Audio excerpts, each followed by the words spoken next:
Hey, Sasha. Hey, Jen. What are you listening to this week?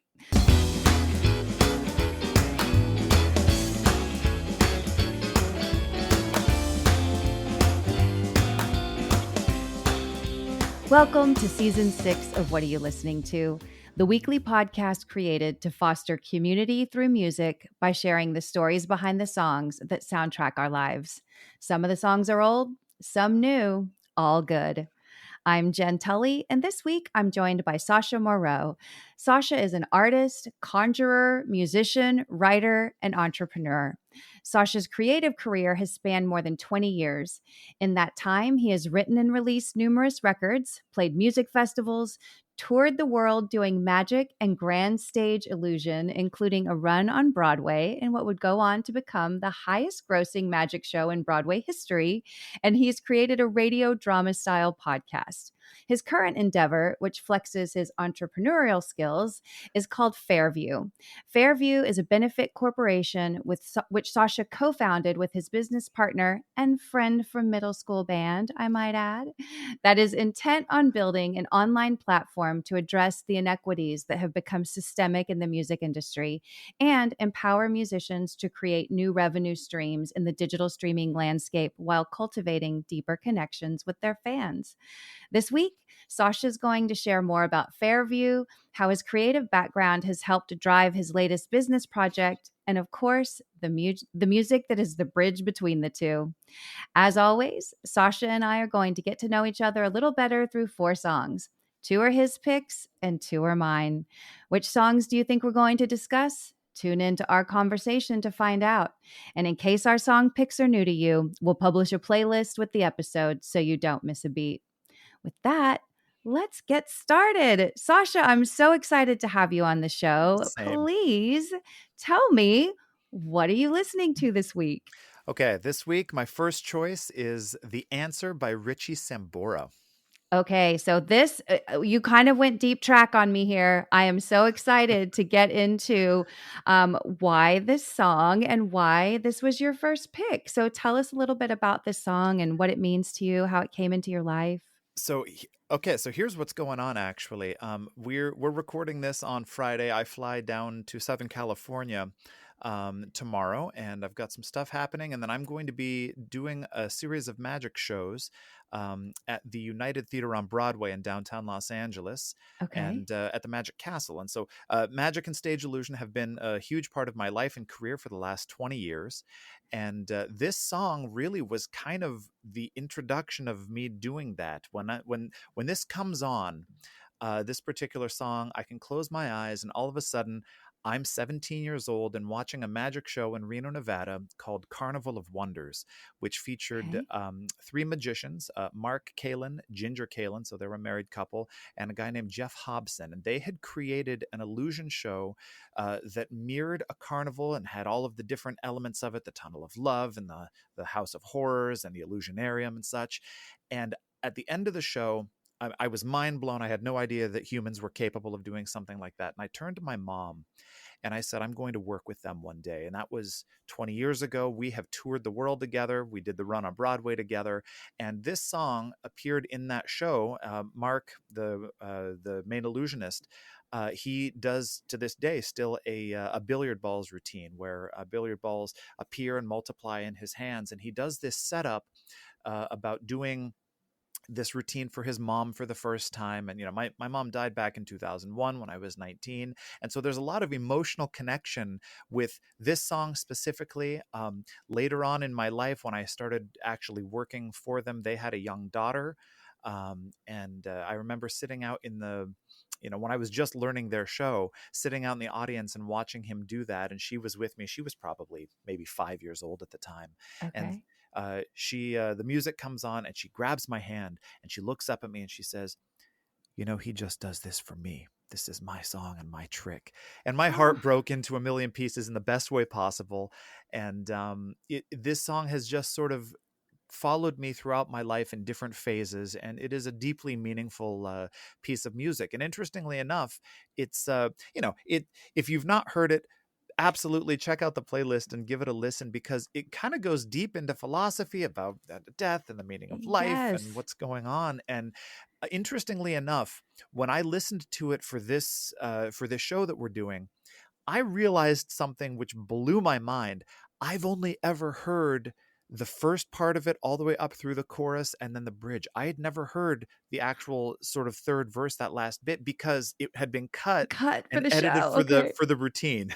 Oh, I love that. And I love this. Well, the song is called The Answer again, but I love your answer because this is exactly why I choose to use music to get to know other people in the world. Right. Like we Mhm. immediately dropped into something that was so meaningful for you that blows my mind with the richness of questions I'm dying to ask. Like I'm going to have to edit that down just because, but there's so much again, like I think I shared this with you in our pre-interview call. Like I can go through like, where are you from, tell me about yourself, blah blah blah, like we can do that, but we just dropped right into a super meaningful part of your life that's led you to where you are now just by talking about a song. I love that. I love that that was your answer because it feels like it's like a check mark on like, yep, this format's right, this is why I want to keep doing the show. Absolutely. Like No, um amazing.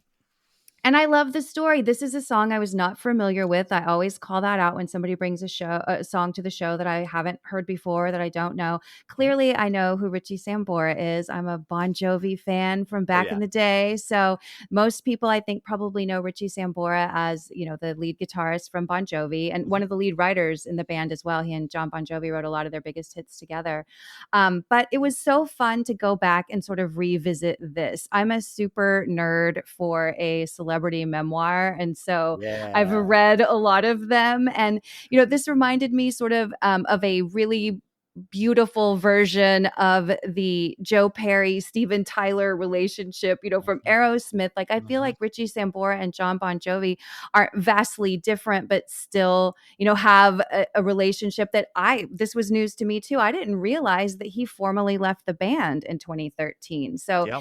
Richie Sambora sort of is no longer a part of Bon Jovi. He reunited with them for in 2018 for their induction into the Rock and Roll Hall of Fame, but really is not part of that anymore. So after learning that, I was really interested to kind of dig into his solo projects. And this song is from his first solo album called Stranger in This Town from 1991. Way back in the day. Yeah. Yeah, way back in the day. But as I also shared with you, like I am a sucker for a power ballad. Like you Mhm. show me a hair band and a power ballad, and I am probably all in, which will be evidenced when we get to my picks. But I agree with you that this song lyrically is so strong. Like, yes, it's delivered in like a power ballad fashion. This era does a power ballad like no other, the late 80s, early 90s. Like, you're not going to find any other time in music that delivers a power ballad the same Mhm. way this era did. It was an art form. It was, and it was like, and it was such an emotional experience if you ever got to see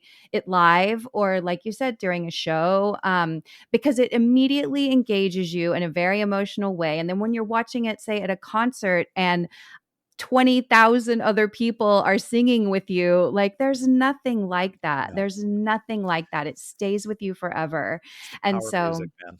it really is. And I love that this song for you has, the story of inspiring you to do what you love and what you do today.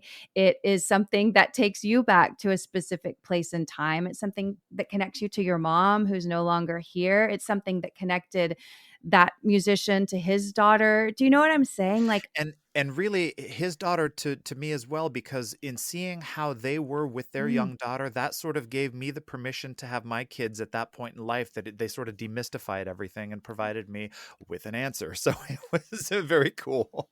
I love that. It's amazing to me that one 5-minute song can hold that much, right? And you're one person. Like, I think about all of the other people that this song represents something for. Like, I just love that about music, that it can just hold so much meaning and be tied to so many different things for so many people. I think that that's magic. Like, not to be too punny, but It's No, you know what? Puns are welcome here, and seriously, it's part of the soundtrack of your life. Like that's mhm.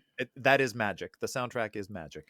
It truly is. And I think when you take, at least for me, a big part of that is when I'm able to sit down with a song and listen to the lyrics and try and figure out what it might have meant to the artist, what it means to me, what I think the meaning is, what the stated meaning is. I can go Yeah. down lots of rabbit holes with that. But I did love, again, I think definitely listen to this one if you haven't.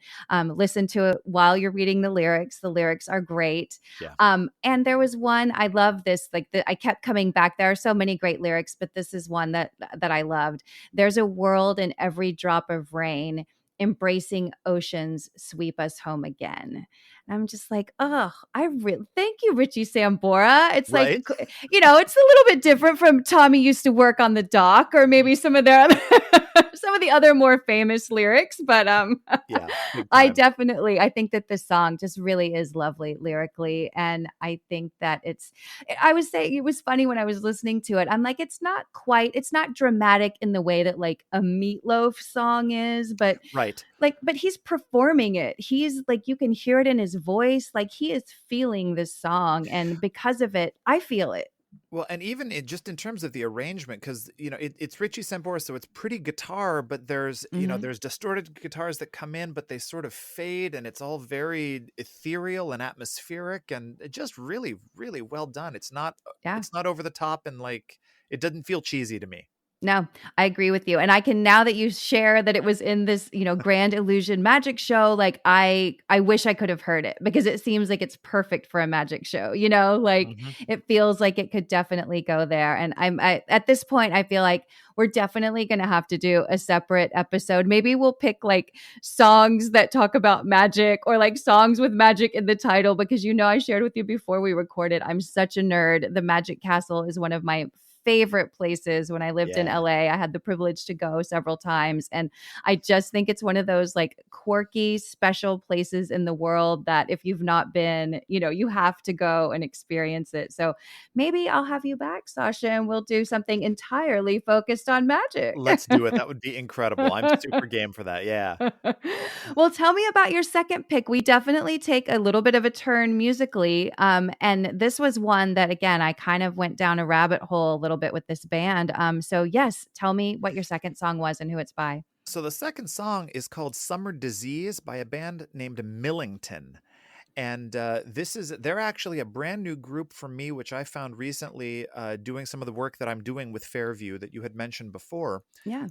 They are a young group of kids, early 20s from Albany, New York, and they are playing like essentially fourth wave ska music. It's ska, it's punk, it's in your face, but like with horns. And it is Yes. such an amazing, catchy, beautiful song that has some pretty heavy lyrics going on with it as well. And this is one of the Yes. reasons why I have always loved ska music, because they do this juxtaposition of heavy, deep, insightful, thoughtful lyrics that deal with pretty hardcore topics, death, relationships, mental health issues, suicidal ideation, stuff like that, but with such a bouncy feel to it. Ska has those Yeah. upbeats and then the horns, and they're using a major key to discuss all of this, and it's just amazing. So they are, I have been courting them on Instagram. Every post they do, I keep liking and commenting and being like, you guys want to do an interview? Hey, you guys want to do an interview?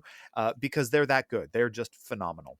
They really are, and I'm excited to chat about FairVu and the work that you're doing there, because this was a band too. I did not know this band, and another immediate like time machine song that transported me right back to Los Angeles in the mid '90s, when this movement was like really, the ska was really coming to the forefront. And to me, this band, I'm tried to nail them down with every listen of the song, and it's like part Squirrel Nut Zippers, Mhm. part Blink 182, part Mighty Mighty Boss Stones. Like you get all of it in there. And I thought, well, how did I miss this band?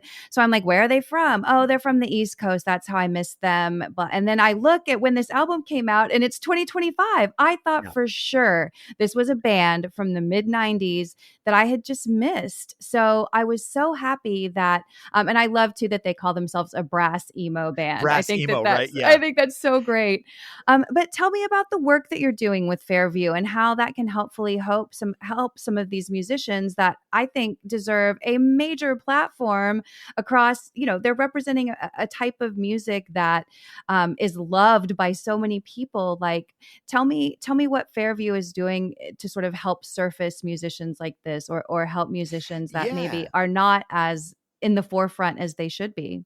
So, thank you for the setup. So here's what's going on with FairVu. FairVu is my company. I co-founded it with a buddy of mine, like you said. That his name's Telson. We met in middle school band, and we are essentially two musicians with an idea. And the idea is, in looking at the music industry, things are very rough for artists.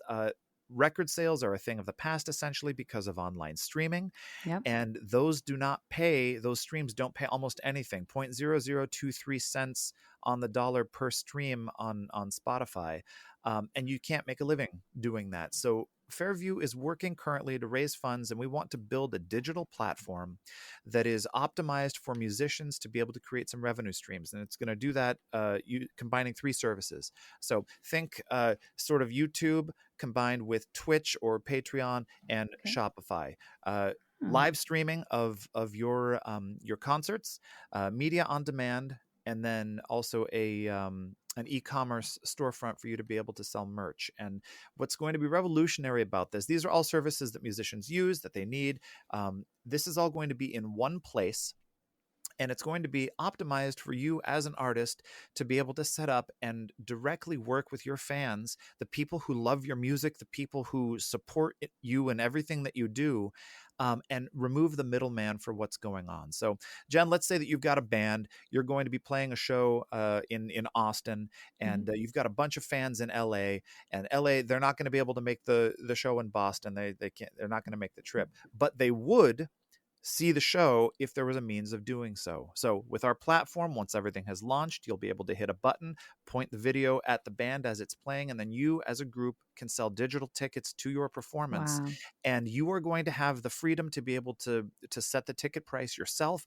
I'm not here to tell you what your music is worth. That's between you and your fans. It can be a large amount, it could be a small amount. And even if it was only $1 each of these tickets that you're selling to your fans, if 75 other people log in to do that, that's $75. That is gas money to your next port of call, which goes right to you instead of to a label, instead of to a distributor, instead of to management or something like that. So we are out essentially to disrupt and for a paradigm shift, because artists are hurting pretty bad right now, and we are all stronger together. And music, what you were just talking about, that feeling of 20,000 people all singing together, music is a part of who we are as humans. It's a behavior that we engage in, and the fact that the musicians are not able to focus on just being musicians and have to have 2 or 3 or 4 other jobs is really rough. It's called the music industry, and it's a misnomer these days, because it sort of feels like it's kind of corporate middleman industry, because that's where all the profits are going. It's unfortunate. No, it's so true. And as a fan, I love this because I feel like we're the ones, like the musicians get robbed, of course, and then the fans do. They don't get exposed to the kind of music that they love. I was surprised that Millington had never crossed my Spotify, suggested playlist just because of the algorithms of other things that I like and listen to. And so I love that this platform not only lifts musicians, like you said, I'm a big believer too, and like a rising tide lifts all boats. Like, Yes. I think that is like that part's incredible. And I also love that it benefits fans. It benefits people like me that just live to see live music or live to discover new bands. So it really does feel like it fixes that gap in the system that I really think hasn't been figured out since streaming entered the picture. I was living in LA when this happened, when Napster entered the scene, and Oh all of yeah. a sudden, this industry that was built on a distribution model that became obsolete overnight was crumbling, and it was breaking my heart because I'm such a fan. And now it feels like we're still suffering repercussions of that, $200 concert tickets or and or more. insane things. Yeah.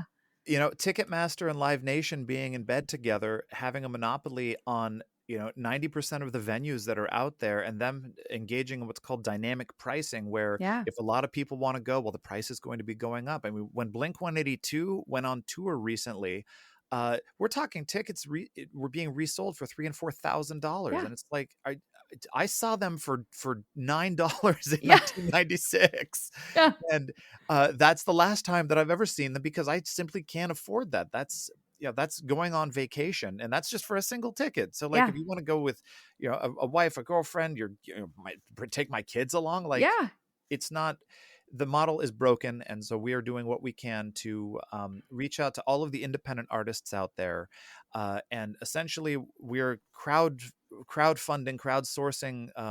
the funds to be able to build this thing. If every musician out there who came across this, if they were able to donate $5, I should say contribute, because we're not a nonprofit, but Okay. we are building something for all of us together. But that would get us to beta testing. I So love it. And we'll definitely call that out at the end. Listeners, I love it. will let you know where you can go to check out FairVu, because I think that anything that's going to disrupt this broken model is a good thing. And like I said, I like yours because it serves the artist and the fans. Everybody's getting something. So it feels really win-win. Yeah. Um, So my question to you, what are you listening to? oh, look at that. Look at how you set that up for me. I got you. I am, after listening to Richie Sambora, like I went to my happy spot, my happy teenage spot, and went like straight back into hair band power ballads. Like they're a place where I will always find refuge. Like make fun of me if you will, but I will sit there and I will listen all day long. I You're think preaching to that the choir. yeah, I mean, again, I don't know how much of it is nostalgia versus how much of it is like, oh, there's really quality music here. But for me, it's all the same thing because this is a space that is a literal time machine for me. So my first pick is a song called Love Song by a band called Tesla. Mhm. Now this is one where it's funny. Like if my daughter is a teenager and she loves music. She's no stranger to all eras. We listen to everything in this house. And this is one that she has a hard time. Like she has a hard time with my hair bands. She's like, Mom, I don't get it. Like, what is happening here? And I feel like Tesla's one where we kind of have bridged the gap there. It's not Poison, they're not Right. crazy wearing like costumes and silliness. It's not quite as dramatic as Kiss, which takes it like to the next level from a Poison. Like, Oh yeah. and so this felt like Tesla's definitely a metal band. You can't get around that. But I think that they did it in a way that that made it a little more palatable. This song, that intro is just so beautiful. I've always loved that super melodic intro in the beginning of the song before it launches into its power balladness. And you can almost just see them on a stage performing. And I can see people in the audience swaying back and forth together, all of us with our lighters up for those that don't know, before we use the flashlights on our cell Right. phones at a concert, it was the lighter, you held it up. And so it just takes me right back to there. And this song, I think it's beautiful. It reminds me of simpler times.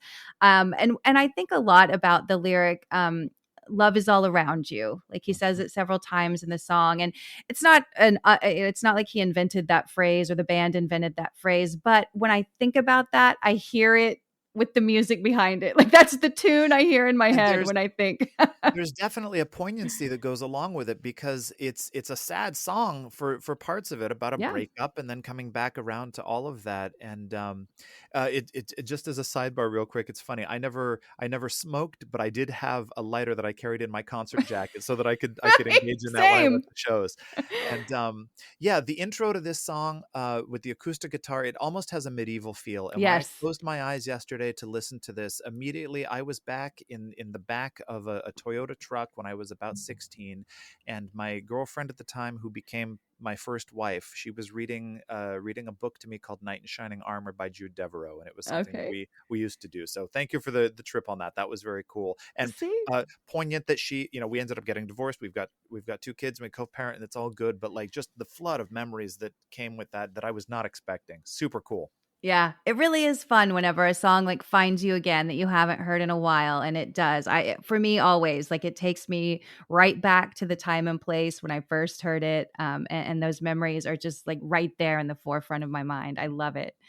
I feel like this is a good time too to maybe like ask this question. This was something that I thought was interesting. I'm wondering how your background as a creative, whether it's as a musician, a performer, a magician, whatever creative endeavor you're engaged in, a writer, Mhm. how that has prepared you for this very like business focused endeavor, launching a new company, especially, a disruptive business model to the music industry is no small endeavor. How do you feel, or do you? Maybe I should phrase the question more open ended. Do you feel like your background as a creative has helped you in the business areas of your life and in the entrepreneurial areas of your life? I think it's easy to look at a creative and be like, oh, they're not making money because they don't have a business head. And I think that's so inaccurate. I think the more creative you are, the better you are in most aspects of life. But I'm wondering, since you've actually, gone through this process of launching this new business model, Mhm. do you feel like your creative background helped you there? So, absolutely 100% yes. Okay. And, there are two things that kind of go along with that question. The first is for those of us, so because I do not have a crazy business mind. I am absolutely focused as an artist. I have been, my whole existence has been learning how to be comfortable on stage in front of an audience and be as authentic as I can, regardless of whatever the discipline is or the medium that I'm using. But one of the secrets is having good people around you. And my co-founder, he is also an artist, but he has absolutely embraced the business side of this. He's a technician. He's an audio engineer, and so the fact that our us being creative together, but sort of from two sides of the same coin, has been really complementary. And he sees things that I don't, and vice versa. And so we work very well together with that. The creative aspect on specifically just for me, it has absolutely helped out with FairVu because it has given me sort of a perspective on how to tell a story. Mm. We feel like we are the right people to put this company together and lead this movement because we have come from the trenches. We are not a couple of suits that have an idea who've decided we're just going to put this together and exploit a bunch of people, like some companies who shall remain nameless here. Um, but we've spent the last 20 years being in the industry and seeing everything that is going on. I cannot tell you how many times I've been out on tour and have slaved and played to a half-empty bar, sold barely enough merch to get gas money to get to the next town, had to sleep in the van or under a pool table or something.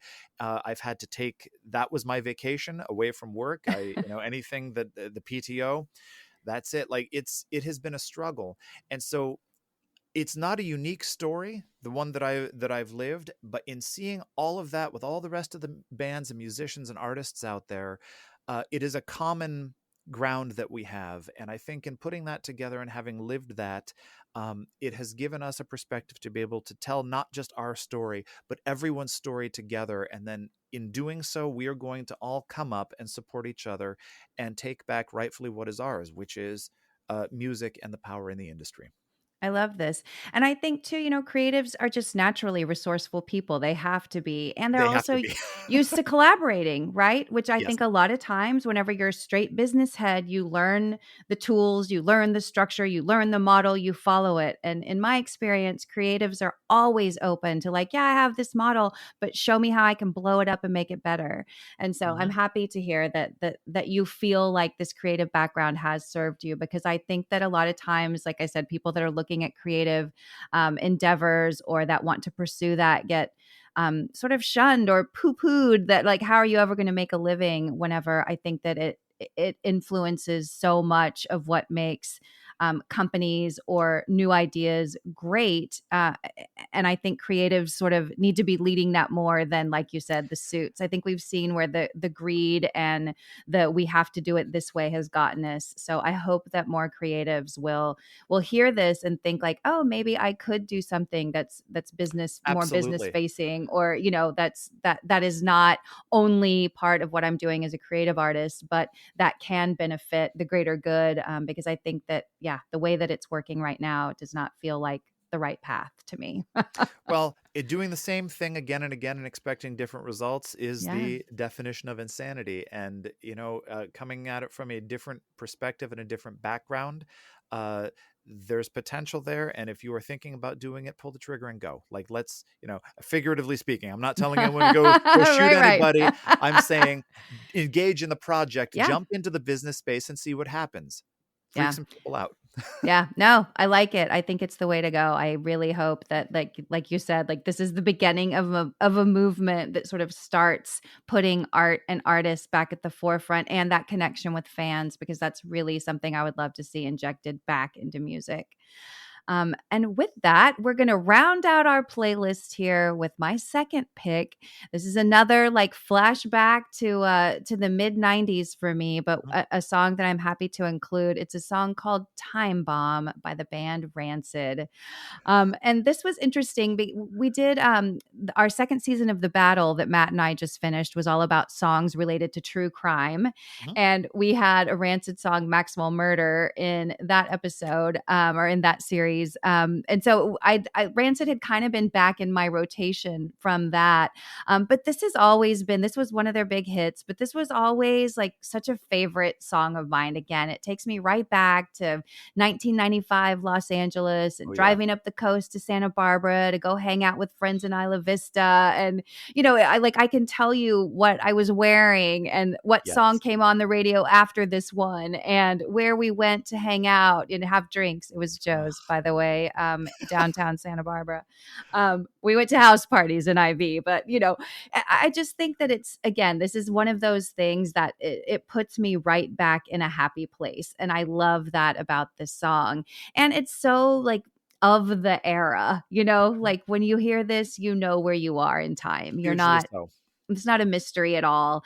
And that's why I was so surprised that Millington did that, being a brand new band. I really was so blown away when I saw that that album had just come out in 2025. And also too, I think Rancid is still making music. When I, dug into what they're doing lately, they've got some things going on still. Oh, yeah. I feel like I haven't jumped into that because I like keeping them in this little box of time and place. I don't know if other people do that or if it's just me. Like sometimes I don't want to dig into somebody's new music because I just want to keep them squarely where they've always been in my heart or memory or whatever. It's valid. We each do what we can do, and it's exciting. I will say they've been very busy. They were just on tour with Green Day recently, and have Yes. put out some new music. And they have now had, they are still as good as they were, but they have now had decades of experience to be able to grow as musicians, as songwriters, and I mean, and that's a tall order, specifically because that the song "And Out Came the Wolves" that Yeah. this track came off of was one of the heights. I mean, you mentioned Maxwell Murder. That's like the greatest bass solo in punk rock history. It's Like so good. that's just the best. And I have got deep feels for this particular song. And you're right, it absolutely connects together with Millington. In terms of style, and sort of, it's cool to watch the torch being handed to the next group of people, and seeing what they're doing with it. And they're doing great stuff. Yeah, they are. And I love taking something old and making it new again, and I feel like that's what I loved about Millington is as I got deeper into that album, yeah, just the work they do with the horns is so incredible. It really it takes you to a place that is so happy, even though you are dealing with some pretty heavy lyrics. And I think that juxtaposition is so nice. Like I That love it all. that song made me think of the Boys of Summer, actually. Mm.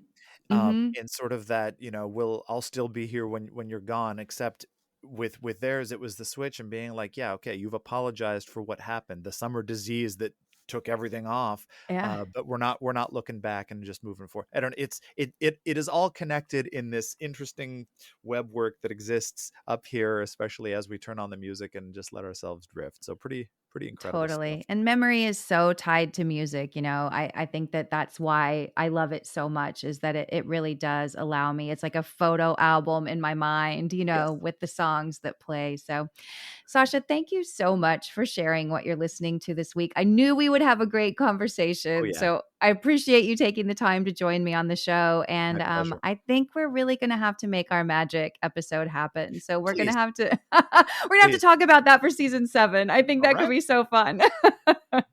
That's great. Hey, thank you so much for having me on. This has been an absolute blast. I appreciate it. Of course. And listeners, if you'd like to learn more about FairVu, you can visit Sasha's website at fairvu.io. That's FAIRVU.io.